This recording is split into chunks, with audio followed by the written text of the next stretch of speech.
Hello everyone, welcome to my YouTube channel simply doctor.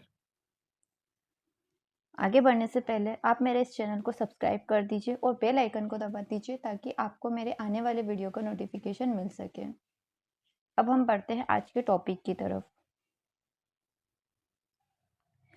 आप सभी को पता है कि हम क्वेश्चन पेपर सीरीज जो है वो चला रहे हैं। तो इसमें हमने प्रैक्टिस ऑफ मेडिसिन का पार्ट 1, जिसमें हमने 2 मार्क्स के क्वेश्चंस को किया था, वो हमारा कंप्लीट हो चुका है। अब हम 5 मार्क्स के क्वेश्चंस को करेंगे।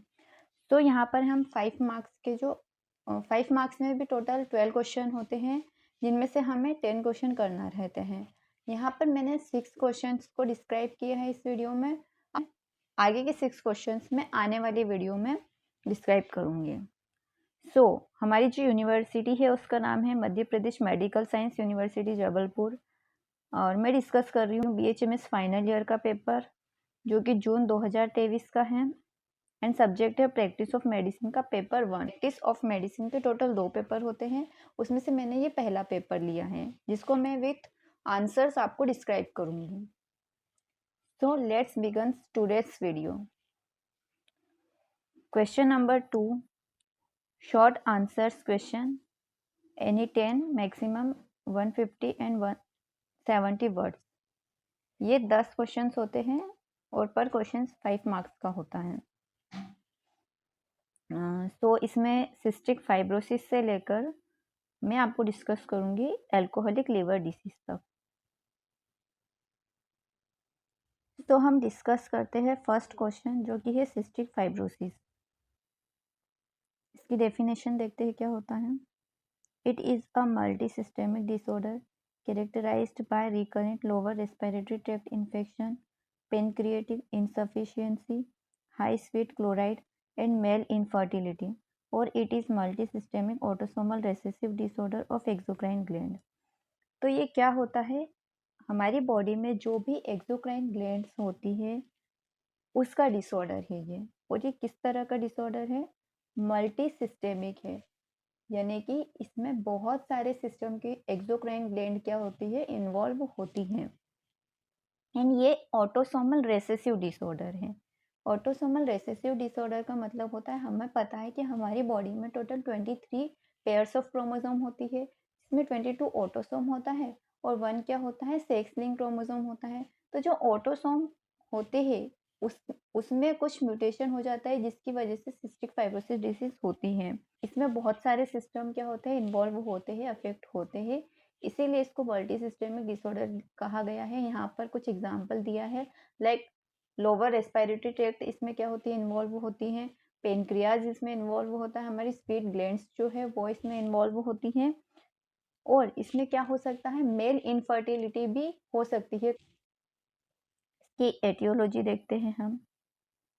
तो इसमें क्या क्या होता है, ये एक क्रोमोसोम डिफेक्ट है जिसमें म्यूटेशन होता है क्रोमोसोम नंबर 7 में। हमारी बॉडी का ऑटोसोम जो है, ऑटोसोम पेयर्स जो है उसका क्रोमोसोम नंबर 7 है, उसमें जीन म्यूटेशन हो जाता है, जिसकी वजह से सिस्टिक फाइब्रोसिस होता है। ये जो म्यूटेशन हुआ है जीन में, जिसे हम अलील भी कहते हैं, ये क्या करता है, हमारी बॉडी में क्या रोल है इसका। CFTR, cystic fibrosis transmembrane conducting regulator. तो ये क्या होता है, ट्रांस मेम्ब्रेन कंडक्टिंग रेगुलेटर है, यानी सेल्स की जो मेम्ब्रेन होती है उसके आर पार ये हमारी बॉडी के जो भी आयंस वगैरह होते हैं उसको कंडक्ट करने का काम करता है ये अलील, क्रोमोसोम नंबर 7 पे पाए जाने वाला। और इसमें क्या होता है, क्रोनिक पल्मोनरी इन्फेक्शन होता है इसमें। ये एक जेनेटिक डिफेक्ट है, डिफेक्टिव क्लोराइड सिक्रीशन होता है, यानी अगर ये हमारी सेल की मेम्ब्रेन है और ये हमें पता है पंप्स होते हैं हमारी सेल की मेम्ब्रेन्स पर, जो कि अंदर के आयन को बाहर की तरफ और बाहर के आयन को अंदर की तरफ क्या करते हैं, ट्रांसफर करते हैं। तो इसमें ये पंप जो होता है वो अफेक्ट होता है, जिसकी वजह से क्लोराइड आयन का सिक्रीशन डिफेक्टिव होता है and increase sodium absorption. Sodium का एब्जॉर्प्शन हो जाएगा और क्लोराइड आयन का सिक्रीशन क्या हो जाएगा, डिफेक्टिव हो जाएगा। हम यहाँ पर समझते हैं कि ये ऑटोसोमल रिसेसिव डिसऑर्डर कैसे है, इसको मैं एक्सप्लेन करती हूँ। तो देखिए, सपोज पेरेंट है जिसमें मेल जो है वो भी अफेक्ट है, कैरियर है इसके लिए, और फीमेल भी क्या है, कैरियर है। तो जब इनके ऑफस्प्रिंग बनेंगे तो वो कैसे बनेंगे? Capital C, capital C, capital C, capital C, small C,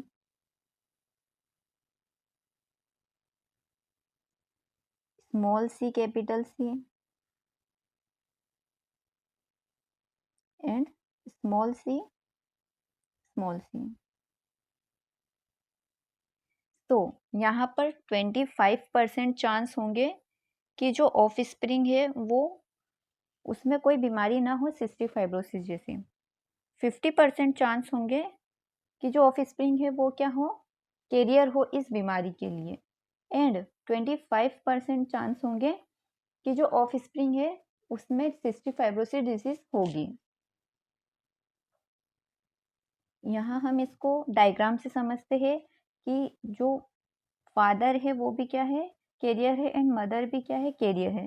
तो जब इनकी ऑफस्प्रिंग होगी तो 25% बिल्कुल हेल्थी होंगे बेबी, 50% क्या होंगे होंगे वो कैरियर होंगे, एंड 25% जो होंगे वो अफेक्टेड होंगे इस बीमारी से। अब हम ये जो क्रोमोसोम नंबर 7 पर जो अलील है ये क्या क्या काम करता है उसको हम देखते हैं। तो ये एक रेसेसिव अलील है जो कि कहाँ पे पाया जाता है, क्रोमोसोम नंबर 7 पे पाया जाता है। This allele code for protein called CFTR। ये प्रोटीन ये अलील कौन से प्रोटीन के लिए कोड करता है, cystic fibrosis transmembrane conducting regulator. ये एक cystic fibrosis transmembrane conducting regulator protein है। Pump chloride ion in the cell surface. ये क्लोराइड आयन के सेल की सरफेस पर ट्रांसपोर्ट को कंट्रोल करता है। ये जीन कंसिस्ट ऑफ 2,50,000 बेसिस का ये बना होता है। Deletion of 3 base cause in loss of 1 amino acid. तो इसमें क्या होता है, 3 बेस पेयर्स के क्या हो जाता है, डिलेशन हो जाता है, जिससे कि हमें पता है कि एक अमीनो एसिड के लिए टोटल 3 बेसेस जो होते हैं वो प्रोटीन कोड करते हैं। तो यहाँ पे क्या होता है, 3 बेसेस जो होती है वो डिलीट हो जाती है, जिसकी वजह से एक अमीनो एसिड जो कि ट्रांसमेम्ब्रेन कंडक्टिंग रेगुलेटर होता है वो क्या हो जाता है, डिलीट हो जाता है, जिसकी वजह से सिस्टिक फाइब्रोसिस होता है, which cause in the defective CFTR protein. अब हम देखते हैं इसके क्लिनिकल फीचर्स क्या क्या होते हैं। तो देखिए, ये हमारी बॉडी के साइनस को अफेक्ट करता है, जिसकी वजह से साइनस में क्या होता है, साइनोसाइटिस होता है, एंड नसल पॉलिप्स जैसी डिसीज होती हैं। बिकॉज साइनस में भी क्या होती है, ग्लैंड्स प्रेजेंट होती है, एक्सोक्राइन ग्लैंड्स प्रेजेंट होती है जो कि म्यूकस सिक्रीट करती है। तो चूंकि इसमें एक्सोक्राइन ग्लैंड ही अफेक्ट होती है तो साइनस भी इसमें क्या होंगे, इफेक्ट होंगे। नेक्स्ट हम देखते हैं लीवर में क्या क्या ये प्रॉब्लम क्रिएट करती है। तो ये बिलियरी सिरोसिस करेगी, गाल स्टोन हो सकता है इसकी वजह से, एंड हिपेटाइटिस स्टीटोसिस हो सकता है। अब हिपेटाइटिस स्टीटोसिस क्या होता है वो मैं आगे एक्सप्लेन करूंगी आपको। पेनक्रियास में क्या करता है, पेनक्रिएटिक इनसफिशियंसी करता है, यानी पेनक्रियास से हमें पता है बहुत सारे डाइजेस्टिव एंजाइम सीक्रेट होते हैं, तो उनके सीक्रेशन को ये क्या करता है, इफेक्ट करता है। पेनक्रिएटिक सिस्ट हो सकती है, एंड CF रिलेटेड डायबिटीज हो सकता है इसकी वजह से। नेफ्रॉन में क्या कर सकता है, ये नेफ्रोपैथी कॉज कर सकता है। हमारे लंग्स में क्या क्या कर सकता है, एयरवे का ऑब्स्ट्रक्शन कर सकता है, इन्फेक्शन एंड इन्फ्लेमेशन कर सकता है, ब्रोंकिएटेसिस कर सकता है, एंड पेरेन्काइमल लॉस कर सकता है। ये स्किन में क्या कर सकता है, ये डर्मेटाइटिस कॉज कर सकता है, एलिवेटेड स्वीट क्लोराइड कंसंट्रेशन, यानी पसीने से जो क्लोराइड आयन होगा उसका सिक्रीशन बढ़ जाएगा इसमें। हमारी इंटेस्टाइन को किस तरह से अफेक्ट करता है? मेकोनियम इलियम हो जाती है, इसकी वजह से कॉन्स्टिपेशन हो सकता है, गैस्ट्रो इसोफेजियल रिफ्लक्स हो सकता है, डिस्टल इंटेस्टाइनल ऑब्स्ट्रक्शन सिंड्रोम हो सकता है। बोन्स को किस तरह से अफेक्ट करता है? ये ऑस्टियोपोरोसिस हो सकता है, आर्थराइटिस हो सकता है। और मेल रिप्रोडक्टिव सिस्टम को किस तरह से अफेक्ट कर सकता है? ये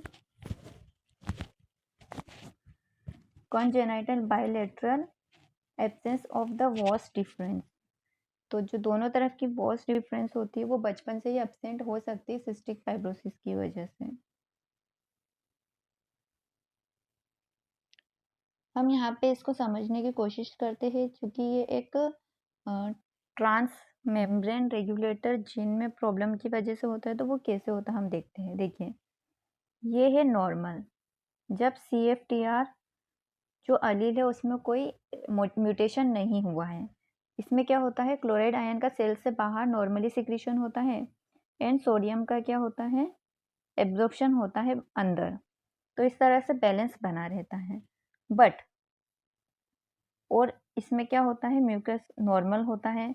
बट अगर क्लोराइड CFTR जीन में क्या हो जाए, म्यूटेशन हो जाए, तो इस कंडीशन में क्लोराइड आयन का सिक्रीशन नहीं हो पाएगा सेल से बाहर, जिसकी वजह से सेल के अंदर क्या होता है, क्लोराइड आयन की कंसंट्रेशन बढ़ जाती है एंड सोडियम आयन भी अंदर आ रहा है, तो सोडियम का एब्जॉर्प्शन भी बढ़ जाता है। तो इसकी वजह से म्यूकस क्या हो जाता है, ठीक हो जाता है। और इस कंडीशन को हम सिस्टिक फाइब्रोसिस कहते हैं। इसका डायग्नोसिस क्या है? जीन म्यूटेशन टेस्ट कर सकते हैं, इसमें स्वीट टेस्ट कर सकते हैं, assessment of exocrine pancreas, lungs infection test कर सकते हैं, चेस्ट रेडियोग्राफी कर सकते हैं, स्टूल टेस्ट कर सकते हैं, ब्लड टेस्ट जिसमें ट्रिप्सिन का लेवल क्या होगा, बड़ा होगा, स्टूल में इलास्टेज का जो लेवल है वो बड़ा हुआ होगा। मैनेजमेंट कैसे करेंगे इसका? हम एंटीबायोटिक दे सकते हैं, एंटी इन्फ्लामेटरी ड्रग्स दे सकते हैं, इम्यूनाइजेशन कर सकते हैं, और न्यूट्रिशन पे हम फोकस कर सकते हैं उसकी, पेनक्रियाटिक एंजाइम सप्लाई कर सकते हैं, ट्रांसप्लांट कर सकते हैं हार्ट का एंड लंग्स का। नेक्स्ट क्वेश्चन है, डिस्क्राइब क्लाइनफेल्टर सिंड्रोम। क्या होता है क्लाइनफेल्टर सिंड्रोम, हम वो देखते हैं, इसकी डेफिनेशन देखते हैं। Klinefelter syndrome is a genetic syndrome in which people assigned male at birth have an additional X chromosome in their genetic code. Human body में टोटल 23 पेयर्स ऑफ क्रोमोसोम होते हैं, यानी कि टोटल 46 क्रोमोसोम होते हैं, जिसमें 22 पेयर जो होती है वो ऑटोसोम की होती है एंड 1 पेयर जो होती है वो सेक्स क्रोमोसोम की होती है। बट क्लाइनफेल्टर सिंड्रोम में 23 पेयर्स के साथ एक क्रोमोसोम एक्स्ट्रा होता है, यानी टोटल 47 क्रोमोसोम होते हैं। अब इसमें क्या होता है, 22 तो सेम रहेंगे, बट ये जो एक 1 पेयर है सेक्स क्रोमोसोम की, इसमें एक्स एंड वाई, क्योंकि हमें पता है मेल में एक्स और वाई होता है, बट इसमें एक एक्स क्रोमोसोम एक्स्ट्रा होगा बर्थ के समय।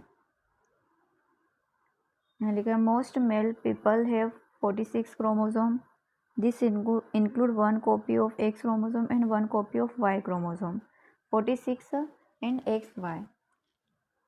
People with Klinefelter syndrome have a total 47 chromosome.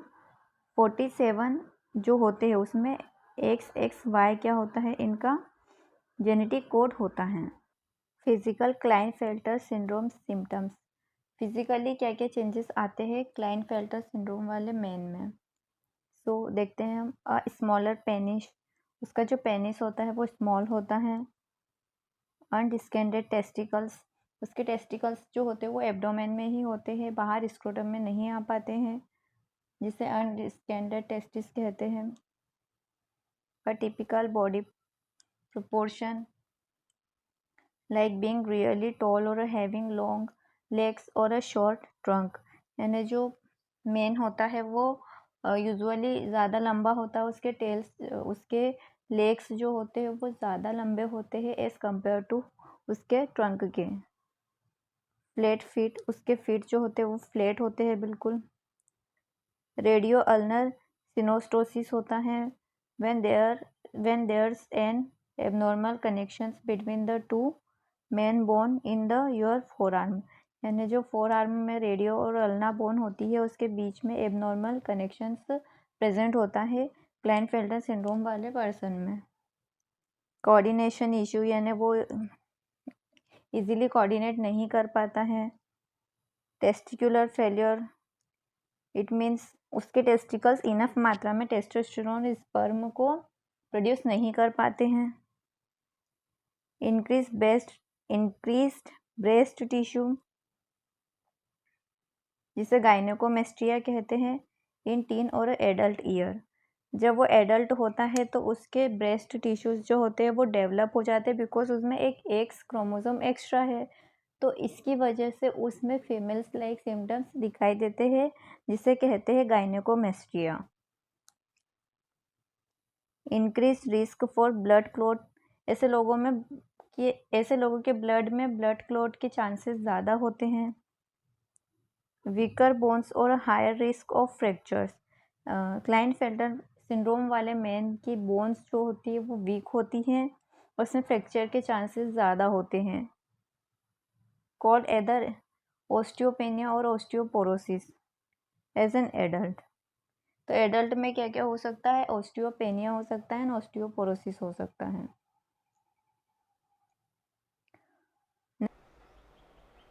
देखते हैं neurological Klinefelter syndrome symptoms. Neurological क्या सिम्टम्स आते हैं क्लाइनफेल्टर सिंड्रोम में?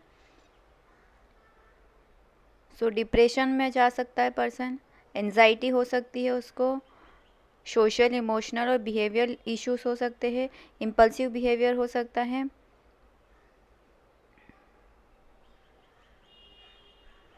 Learning differences like reading and language challenges हो सकते हैं उसमें, attention deficient hyper activity disorder हो सकता है, स्पीच डिले हो सकती है उसकी, ऑटिज्म स्पेक्ट्रम डिसऑर्डर हो सकता है, यानी वो ठीक से कोऑर्डिनेट नहीं कर पाएगा socially.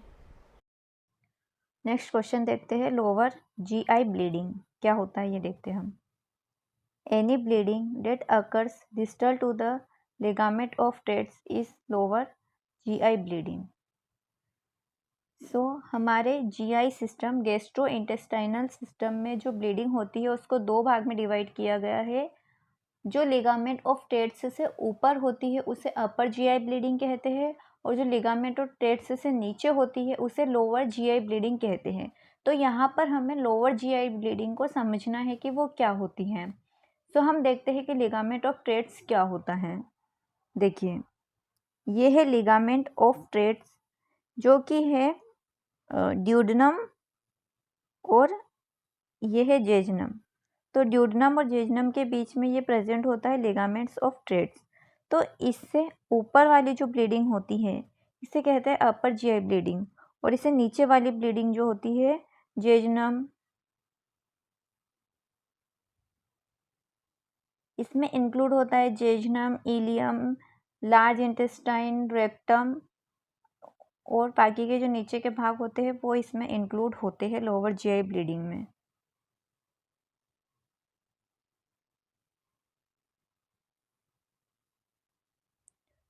This condition range from scant bleeding to massive haemorrhage. इसमें क्या हो सकता है? ब्लीडिंग बहुत कम मात्रा में भी हो सकती है और बहुत ज़्यादा हेमरेज भी हो सकता है। It is mainly bright red और मैरून कलर। जो लोअर जीआई ब्लीडिंग होती है ये ब्राइट रेड कलर की होती है या मैरून कलर की होती है। Causes of lower GI bleeding, moderate chronic सब एक्यूट जीआई ब्लीडिंग के क्या क्या कॉजेस होते हैं? तो पहला है डाइवर्टिकुलर डिसीज़। मैंने आपको डाइवर्टिकुलाइटिस बताया है कि वो क्या होता है 2 मार्क्स के क्वेश्चन में। तो डाइवर्टिकुलास क्या होते हैं? हमारी जो लार्ज इंटेस्टाइन होती है उसमें कुछ, जैसे ये लार्ज इंटेस्टाइन है तो इसकी जो इनर वॉल होती है इसमें कुछ पाउच जैसे स्ट्रक्चर्स बन जाते हैं, जिन्हें हम क्या कहते हैं, डाइवर्टिकुलास कहते हैं। तो ये होते हैं ओल्ड एज में। तो ओल्ड एज में डाइवर्टिकुलास के कारण जो डिसीज़ होती है उसे डाइवर्टिकुलर डिसीज़ कहते हैं। एंजियोडिस्प्लेशिया क्या होता है, तो टॉर्शन हो जाता है स्मॉल इंटेस्टाइन के ब्लड वेसल्स में, उसे एंजियोडिस्प्लेशिया कहते हैं। उसके कारण भी लोअर जीआई ब्लीडिंग हो सकती है।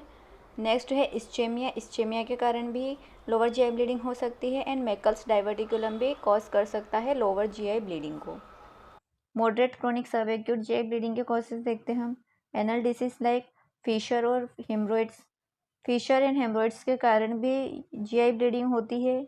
इन्फ्लेमेटरी बॉवेल डिसीज हो जाए तो उसके कारण भी हो सकती है। Carcinoma, large polyp, radiation, enteritis and solitary rectal ulcer, इन सब के कारण मॉडरेट लेवल पर जीआई ब्लीडिंग कॉज होती है। अब हम देखते हैं ऑकल्ट जीआई ब्लीडिंग क्या होती है। Occult means that the blood और its breakdown products are present in the blood but can not seen without microscope. तो ऑकल्ट ब्लीडिंग क्या होती है, स्टूल के थ्रू ब्लीडिंग पास होती है। ब्लीडिंग स्टूल के थ्रू ब्लड और उसके प्रोडक्ट पास तो होते हैं बट वो हमें नेक्ड आई से दिखाई नहीं देते हैं। जब उसका लैब में एनालिसिस किया जाता है तब हमें दिखाई देते हैं। तो ये माइक्रोस्कोप में दिखाई देते हैं, इसलिए इसको कहते हैं ऑकल्ट ब्लीडिंग। ऑकल्ट ब्लीडिंग में भी as much 200 ml per day में कॉज आयरन डेफिशिएंसी एनीमिया। तो ऑकल्ट ब्लीडिंग में कितना ब्लड लॉस हो सकता है पर डे, 200 ml ब्लड जो है वो लॉस हो सकता है और इसकी वजह से आयरन डेफिशिएंसी एनीमिया भी कॉज हो सकता है। इन्वेस्टिगेशन क्या क्या करवा सकते हैं हम लोअर जीआई ब्लीडिंग में, तो डिजिटल एनोरेक्टल एग्जामिनेशन करवा सकते हैं, प्रोक्टोसिग्मोइडोस्कोपी करवा सकते हैं, रेक्टल बायोप्सी करवा सकते हैं, स्टूल माइक्रोस्कोपी एंड कल्चर करवा सकते हैं, emergency laparotomy if haemorrhoids is massive. तो हम ये इन्वेस्टिगेशन करवा सकते हैं in case of GI bleeding. अब इसका मैनेजमेंट कैसे करते हैं वो हम देखते हैं। Hospitalisation if suspicious of significant bleeding, अगर ब्लीडिंग ज़्यादा हुई है तो हॉस्पिटल जाना बहुत ज़रूरी हो जाता है। Correction of hypovolaemia with plasma expander followed by blood transfusion, अगर हाइपोवोलेमिया की कंडीशन डेवलप हो चुकी है, ज़्यादा मात्रा में ब्लड लॉस हो चुका है लोअर जीआई ब्लीडिंग में, तो क्या क्या कर सकते हैं, प्लाज्मा एक्सपांडर दे सकते हैं पेशेंट को एंड ब्लड ट्रांसफ्यूजन भी कर सकते हैं ऐसे केस में। सेंट्रल वीनस प्रेशर और Swan Ganz monitor help prevent over transfusion in the elderly and in a sensitive indicator of continued और रिकरेंट ब्लीडिंग। और अगर बॉडी से रिकरेंट ब्लीडिंग हो रही है तो बॉडी में प्रेशर को मॉनिटर करने के लिए स्वान गेज मॉनिटर या फिर सेंट्रल वीनस प्रेशर हेल्प करते हैं ओवर ट्रांसफ्यूजन और ओवर ब्लड लॉस में। Blood for hemoglobin clotting screening and urea in electrolyte estimation।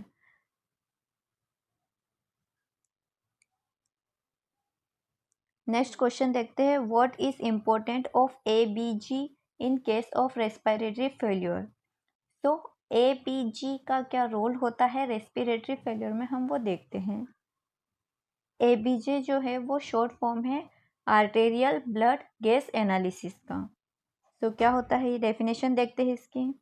An arterial blood gas analysis is an laboratory test to monitor the patient acid base balance। तो ABG क्या है, एक laboratory test है जिसमें analysis किया जाता है पेशेंट के ब्लड के एसिड बेस बैलेंस को। ABG blood sampling is taken from N artery. तो ABG सैम्पलिंग के लिए ब्लड कहाँ से लिया जाता है, आर्टरी में से लिया जाता है। मेनली याद रखना है कि इसमें आर्टरी में से ब्लड लिया जाता है, वेन में से नहीं लिया जाता है। तो कौन कौन सी आर्टरी में से हम ब्लड ले सकते हैं, तो रेडियल आर्टरी में से ले सकते हैं या फिर ब्रेकियल आर्टरी में से ले सकते हैं या फिर फीमोरल आर्टरी में से ले सकते हैं। ABG sampling helps to interpret the condition that affect respiratory system, circulatory system, metabolic process.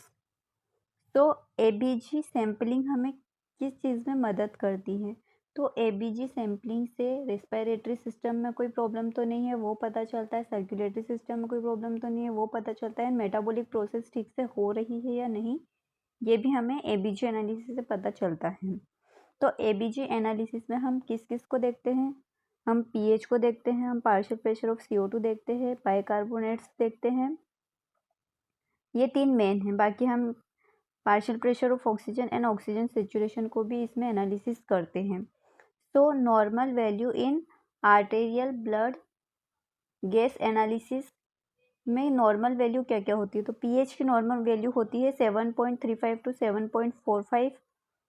Partial pressure of carbon dioxide क्या होता है 35 टू 45 mmHg।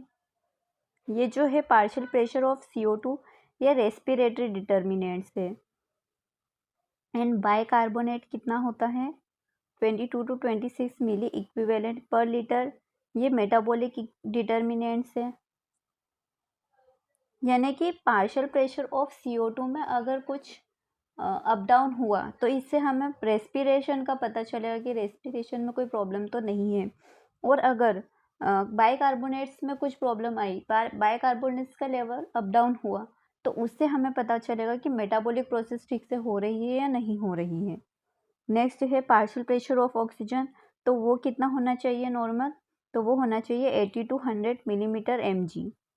ऑक्सीजन सेचुरेशन कितना होना चाहिए 94 टू 100%। तो हम देखते हैं goals of ABG analysis. ABG analysis हम क्यों करते हैं, टू आइडेंटिफाई करते हैं एबीजी एनालिसिस में कि एसिडोसिस हुआ है या एल्केलोसिस हुआ है ब्लड में, रेस्पिरेटरी में प्रॉब्लम है या फिर मेटाबॉलिक कोई प्रॉब्लम है। और रेस्पिरेशन और मेटाबॉलिज्म एक दूसरे को अनकम्पनसेट कर रहे हैं या फुली कंपनसेट कर रहे हैं या पार्शली कंपनसेट कर रहे हैं। तो इन तीनों के बारे में हमें जानकारी मिलती है एबीजी की एनालिसिस से। देखिए हमारी जो किडनी होती है और लंग्स होते हैं, how lungs and kidney help each other. अगर रेस्पिरेशन में कोई प्रॉब्लम हुई तो किडनी हमारी हेल्प करती है, और अगर किडनी में कुछ प्रॉब्लम हुई तो हमारे जो लंग्स है वो हेल्प करते हैं। तो वो किस तरीके से करते हैं वो हम देखते हैं इसमें। अगर क्या हुआ हाइपोवेंटिलेशन हुआ, मतलब लंग्स के अंदर कार्बन डाइऑक्साइड एक्यूमुलेट हो रहा है, कार्बन डाइऑक्साइड बाहर नहीं निकल रहा है, तो हाइपोवेंटिलेशन की कंडीशन होगी। इसमें क्या होगा partial pressure of carbon dioxide क्या होगा बढ़ जाएगा, जिसकी वजह से देखिए जो कार्बन डाइऑक्साइड होती है वो एक एसिडिक गैस है, और चूंकि एसिड बढ़ता है तो पीएच कम होती है, तो फॉल इन क्या होगा प्लाज्मा पीएच होगा। इसको हम कहते हैं रेस्पिरेटरी एसिडोसिस। क्योंकि एसिडोसिस हो रहा है यहाँ पे, पीएच कम हो रही है एंड कार्बन डाइऑक्साइड बढ़ रही है, तो इसको कहेंगे रेस्पिरेटरी एसिडोसिस। तो जब रेस्पिरेटरी एसिडोसिस होता है तो किडनी किस तरह से हेल्प करती है वो हम देखते हैं। किडनी H+ आयन के सिक्रीशन को बढ़ा देगी यूरिन में। H+ आयन क्या होते हैं, मैं आपको एक रिएक्शन बताती हूँ उससे आपको पता चलेगा। हमारी बॉडी में कार्बन डाइऑक्साइड एंड वाटर मिलकर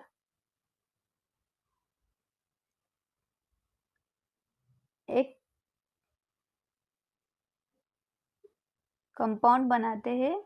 H2CO3 अनस्टेबल होता है, ये फर्दर ब्रेक डाउन हो जाता है इसका H+ में और HCO3- में। तो चूंकि यहाँ पर कार्बन डाइऑक्साइड के कारण H+ आयन का लेवल बढ़ रहा है, तो कार्बन डाइऑक्साइड क्या है एक एसिडिक गैस है, तो किडनी क्या करेगी, ये जो बढ़ा हुआ H+ आयन है इसको सीक्रेट करेगी, और जो बाइकार्बोनेट है इसको क्या करेगी एब्जॉर्ब करेगी, बाइकार्बोनेट का रीएब्जॉर्प्शन करवाएगी, H+ आयन का सिक्रीशन करवाएगी। अब जब बाइकार्बोनेट क्या होंगे एब्जॉर्ब होंगे, चूंकि बाइकार्बोनेट होते हैं बेसिक इन नेचर, इसकी वजह से पीएच क्या होगी बढ़ेगी। पीएच बढ़ने का मतलब है कि बेस जो है वो बॉडी में बढ़ेगा और क्या हो जाएगा, मेटाबॉलिक कंपनसेशन हो जाएगा किसके बीच में, लंग्स के बीच में और किडनी के बीच में। इसको बोलते हैं फुल्ली कंपनसेशन। अब क्या हुआ, अगर रीनल फेलियर हो गया तो क्या होगा, लॉस ऑफ बाइकार्बोनेट हो जाएगा और retention of H plus ion हो जाएगा, जिसकी वजह से पीएच क्या हो जाएगा, कम हो जाएगा। क्योंकि जब भी हाइड्रोजन आयन की कॉन्सेंट्रेशन बढ़ती है तो पीएच कम होती है। अब पीएच कम हुआ तो इसको बोलते हैं मेटाबॉलिक एसिडोसिस। चूंकि ये किडनी से रिलेटेड है इसलिए इसको क्या बोला गया है, मेटाबॉलिक एसिडोसिस कहते हैं इसको। अब क्या करेगा, लंग्स करेगा। लंग्स कैसे कंपनसेट करेगा इसमें, तो लंग्स करेगा हाइपर वेंटिलेशन।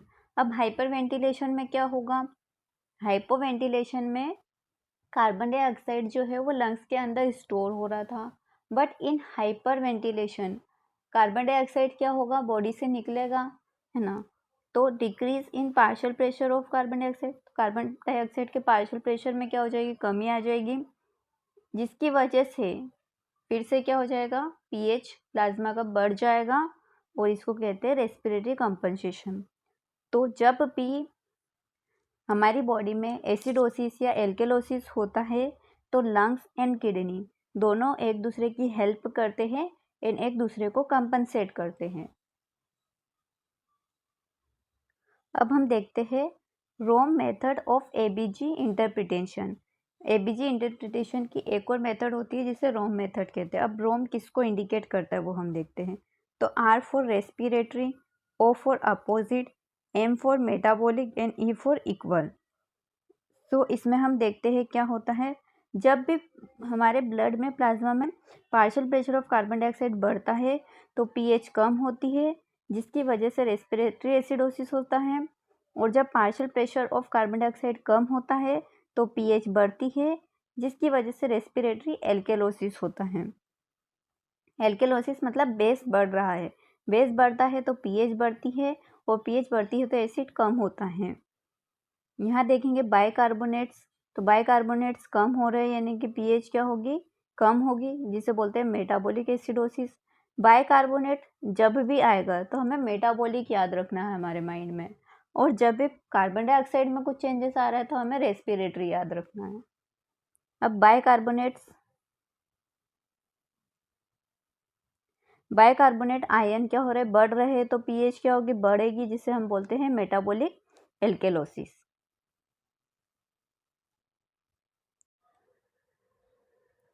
नेक्स्ट क्वेश्चन हम देखते हैं सीलियक डिसीज क्या होती है। सीलियक डिसीज, इसकी डेफिनेशन देखते हैं।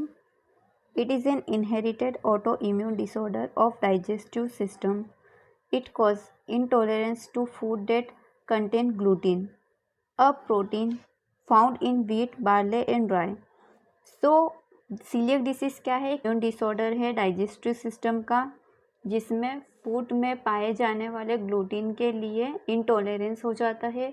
ग्लूटीन क्या होता है, एक प्रोटीन होता है जो कि व्हीट, बार्ले एंड राई में पाया जाता है। Person with coeliac disease eat gluten containing food, their immune system react. तो जिस भी पर्सन को सीलियक डिसीज है, अगर वो ग्लूटेन कंटेनिंग फूड खाते हैं तो उनका इम्यून सिस्टम क्या हो जाता है, रिएक्टिव हो जाता है and send inflammatory cells and antibodies to destroy the gluten molecule. इसको मैं एक्सप्लेन करती हूँ। हमें पता है कि हमारी बॉडी में जो भी फूड हम खाते हैं उसका एब्जॉर्प्शन कहाँ पर होता है, स्मॉल इंटेस्टाइन में होता है। तो स्मॉल इंटेस्टाइन में हमें पता है कि क्या पाई जाती हैं,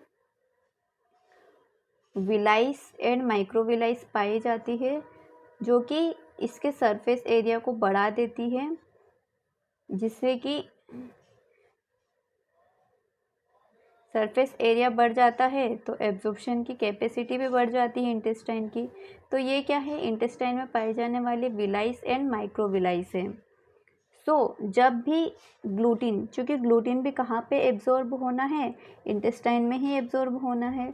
तो ग्लूटीन जब यहाँ ग्लूटीन का मॉलिक्यूल जब इंटेस्टाइन में आता है तो हमारा इम्यून सिस्टम इसके लिए रिएक्ट करता है, इसके लिए एंटीबॉडीज़ प्रोड्यूस करता है, क्योंकि जिन लोगों में सीलियक डिसीज होती है उसमें ग्लूटेन जो है वो एक एंटीजन की तरह काम करता है।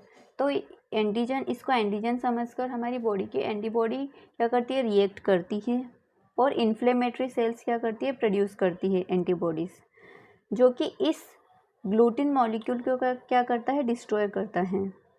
This sales also damage villi and flatten the projection. अब ये जो इन्फ्लेमेटरी सेल्स जो डेवलप हुई है एंटीबॉडीज़ के कारण ग्लूटिन को डिस्ट्रॉय करने के लिए, ये इन विलाई और माइक्रोविलाई को भी क्या कर देते हैं, डैमेज कर देते हैं, जिसकी वजह से इंटेस्टाइन की जो सरफेस होती है वो कैसी हो जाती है, फ्लैट हो जाती है। एंड फ्लैट होने के कारण क्या होता है, एब्जॉर्प्शन जितना हो पा रहा था उतना एब्जॉर्प्शन नहीं हो पाता है, और पेशेंट जो होता है वो माल न्यूट्रिशन का शिकारी हो सकता है। Damage affect the ability to absorb nutrient properly, क्योंकि डैमेज होगा तो सरफेस एरिया कम होगा, सरफेस एरिया कम होगा तो एब्जॉर्प्शन की पावर क्या हो जाएगी, कम हो जाएगी। अब person become mal nutrised no matter how much food he eats, तो पेशेंट क्या हो जाएगा, माल न्यूट्रिशन का शिकारी हो जाएगा, चाहे वो कितना भी खाना खाए, क्योंकि एब्जॉर्ब करने के लिए उतनी जगह ही नहीं है इंटेस्टाइन में।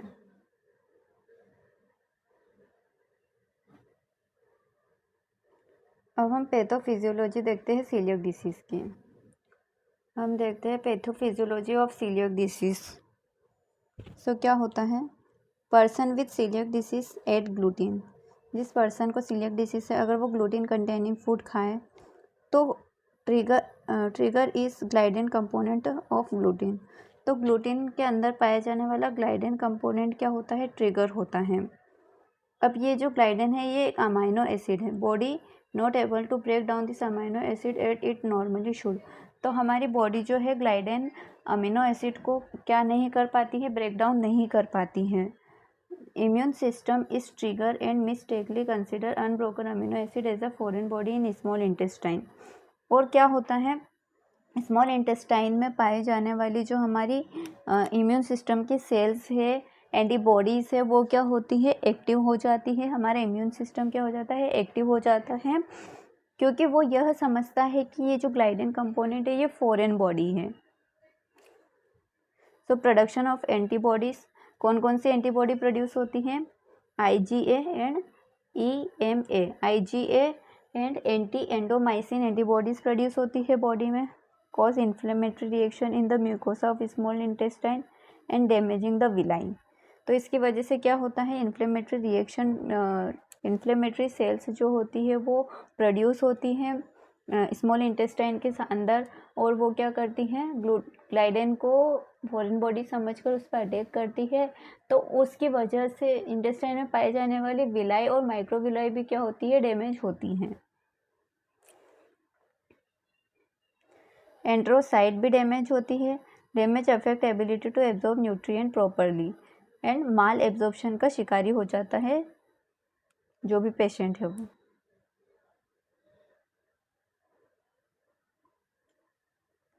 अब सीलियक डिसीज़ का कॉज क्या है वो देखते हैं। Causes of coeliac disease, at any point of life from infancy to late adulthood, तो ये कभी भी हो सकता है लाइफ में, एडल्टहुड में भी हो सकता है और बचपन में भी हो सकता है।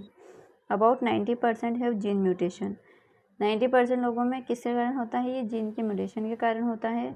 अगर फैमिली हिस्ट्री हो तो भी हो सकता है पर्सन को। Women are more at risk, women's ज़्यादा रिस्क पे होती है।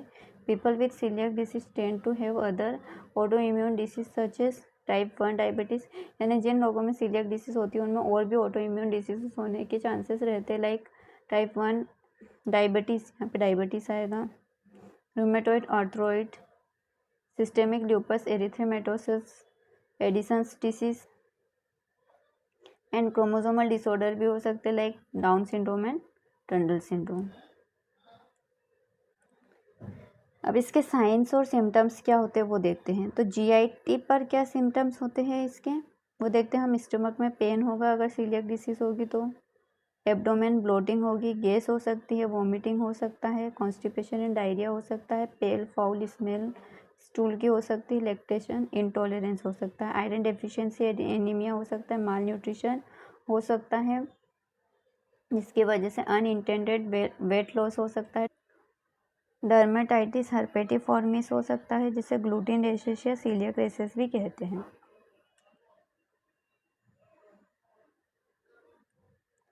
अब हम देखते हैं डायग्नोसिस कैसे कर सकते हैं। तो ब्लड टेस्ट कर सकते हैं हम, detect several antibodies anti TG and anti endomysin antibodies of IgA। तो अगर ये एंटीबॉडीज हमें देखी ब्लड में तो हम क्या समझ सकते हैं कि सीलियक डिसीज हो रही है पर्सन को। Endoscopy and biopsy show flattened of villi in small intestine. Endoscopy से देख सकते हैं कि अगर स्मॉल इंटेस्टाइन की विलाई एंड माइक्रोविलाई क्या हो चुकी है, फ्लैट हो चुकी है, तो भी सीलियक डिसीज पर्सन को हो सकती है। जीन टेस्टिंग भी हम कर सकते हैं पर्सन की। मैनेजमेंट कैसे करेंगे हम, तो हम इसके लिए कोई पर्टिकुलर ट्रीटमेंट नहीं है, बस पर्सन को हम एडवाइस कर सकते हैं कि वो ग्लूटेन फ्री डाइट ले, nutritional supplements like iron, folic acid and calcium की टेबलेट ले, बिकॉज इसमें क्या होता है आयरन डेफिशिएंसी एनीमिया हो जाता है, तो ये टेबलेट ले सकता है person. Corticosteroid for several inflammation, अगर बॉडी में इन्फ्लेमेशन हुआ है तो उसके लिए कॉर्टिकोस्टेरॉइड ले सकते हैं। Laxative like Fybogel, rice bran, green vegetables, gluten free diet ले सकता है। एल्कोहलिक लिवर डिसीज क्या होता है देखते हैं हम, डेफिनेशन देखते हैं इसकी।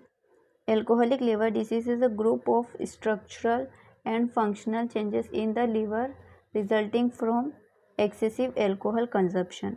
तो अगर एक्सेसिव एल्कोहल का कंजप्शन किया जाए तो उसकी वजह से लीवर के अंदर स्ट्रक्चरल और फंक्शनल चेंजेस आते हैं, जिसे क्या कहते हैं, एल्कोहलिक लिवर डिसीज कहते हैं।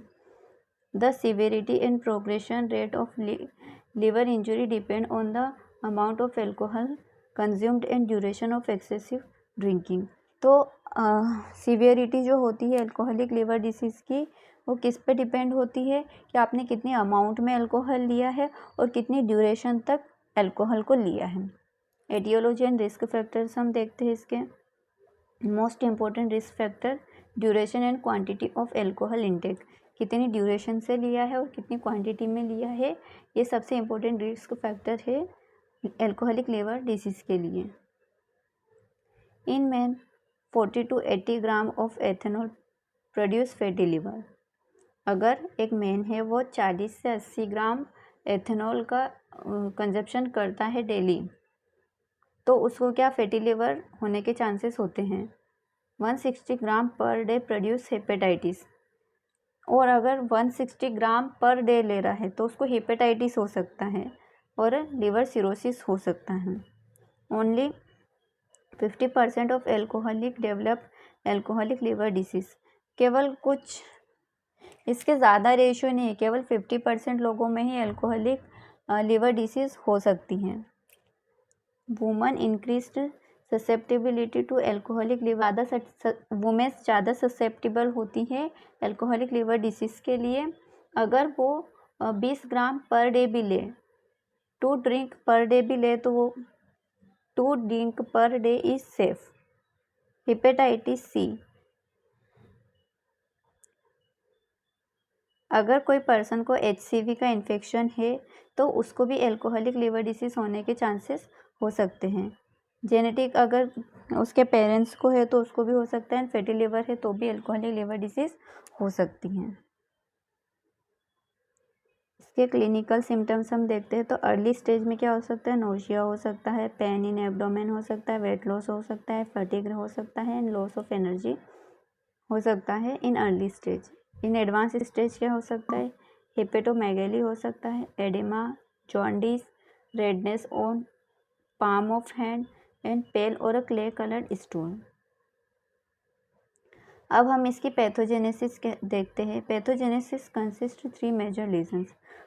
पैथोजेनेसिस इसकी सबसे ज़्यादा इंपॉर्टेंट है। देखिए पैथोजेनेसिस में क्या होता है, सबसे पहले फैटी लिवर होता है जिसको स्टीटोसिस भी कहते हैं। नेक्स्ट होता है एल्कोहलिक स्टीटोहिपेटाइटिस जिसे एल्कोहलिक हिपेटाइटिस भी कहते हैं। थर्ड है fibrosis lead to cirrhosis, alcoholic cirrhosis भी जिसे कहते हैं। तो टोटल 3 पैथोजेनेसिस इसकी, फैटी लिवर और स्टीटोसिस अल्कोहलिक स्टीटोहेपेटाइटिस या फिर alcoholic hepatitis and fibrosis lead to cirrhosis यानी अल्कोहलिक सिरोसिस।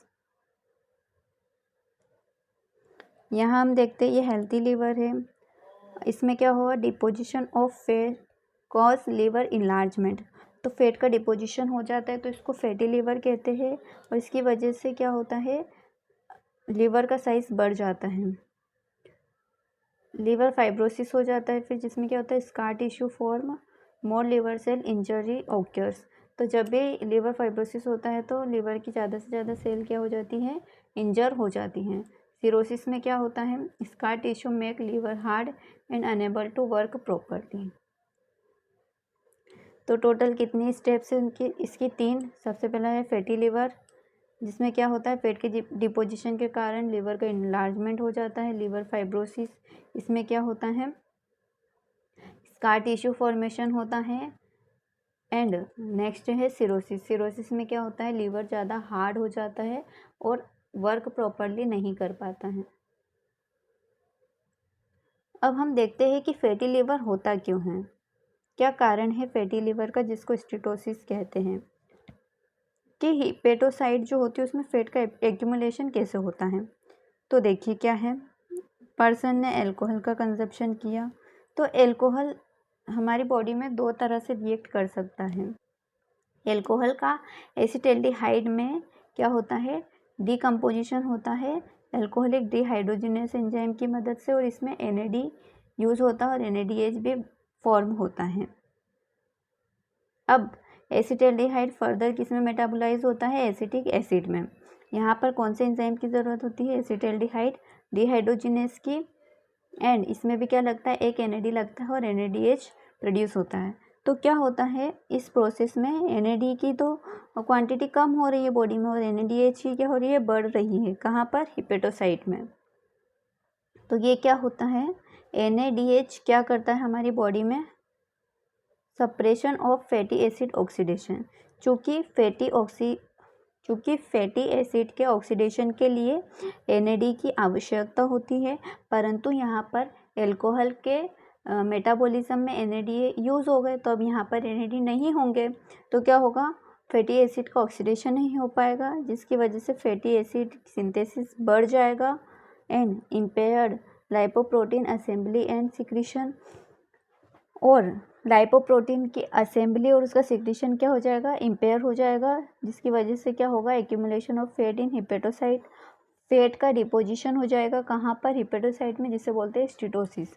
एक तो यह पाथवे है फैटी लीवर होने का। दूसरा है अल्कोहल सीधे ही क्या करता है, इम्पेयर कर देता है लाइपोप्रोटीन की असेंबली को एंड सिक्रीशन को, और accumulation of fat in hepatocyte, जिसकी वजह से क्या हो जाता है, फैट का एक्यूमुलेशन हो जाता है हिपेटोसाइट के अंदर, जिसकी वजह से स्टीटोसिस या फिर लीवर में फैट का डिपोजिशन हो जाता है। नेक्स्ट पैथोजेनेसिस क्या था, एल्कोहलिक स्टीटोहेपेटाइटिस। तो देखते हैं इसका क्या कारण होता है। Alcoholic hepatitis causes of hepatocyte injury. तो मेनली अननोन है, यानी कि हमें पता नहीं है कि इसका एग्जैक्ट कारण क्या है, बट फॉलोइंग फैक्टर में B explain it. By product of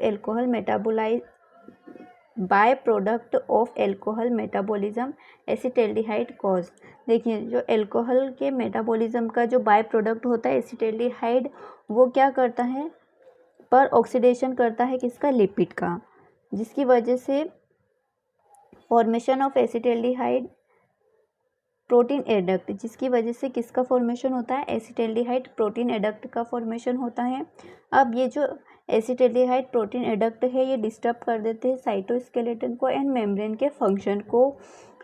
अब जब साइटोस्केलेटन मेम्ब्रेन का फंक्शन क्या हुआ, डिस्टर्ब हुआ, कहाँ पर, लीवर के अंदर, तो इंजरी होगी एंड रिलीज ऑफ सब मेडिएटर होते हैं जो कि हिपेटोसाइट को क्या करते हैं, डैमेज करते हैं या इंजर करते हैं। नेक्स्ट, पहला तो देखा कि अल्कोहल का जो बाय प्रोडक्ट बनता है एसिटाल्डिहाइड, जिसकी वजह से अल्कोहलिक स्टीटोहेपेटाइटिस होता है। दूसरा क्या है, alcohol disturb function of mitochondria. Alcohol किसके फंक्शन को, माइटोकॉन्ड्रिया के फंक्शन को डिस्टर्ब कर देता है and alter fluidity of membrane, और मेम्ब्रेन की फ्लूइडिटी जो है उसको भी क्या कर देता है, अल्टर कर देता है, जिसकी वजह से बहुत सी बीमारियां होती है। इन हिपेटोसाइट का क्या होता है, डैमेज होता है। Due to alcohol formation of reactive oxygen species. तो एल्कोहल के कारण कुछ रिएक्टिव ऑक्सीजन स्पीसीज का क्या होता है, फॉर्मेशन होता है, जो कि हिपेटोसाइट को क्या करता है, इंजर करता है। तो सेकेंड भी हो गया यहाँ पर एल्कोहलिक स्टीटोहिपेटाइटिस। अब नेक्स्ट देखते हैं फाइब्रोसिस और सिरोसिस, कि फाइब्रोसिस क्यों होता है और सिरोसिस क्यों होता है। तो फाइब्रोसिस और सिरोसिस होता है एक्टिवेशन ऑफ स्टेलेट सेल के कारण। व्हाट कॉज हिपेटिक फाइब्रोसिस, देखते हैं हम। तो ये क्या है, ये है हिपेटिक आर्टरी है।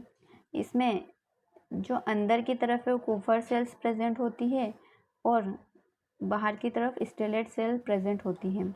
तो ये स्टेलेट सेल क्या होती है, क्वेसेंट सेल होती है, और जो कि स्टोर करके रखती है विटामिन ए को।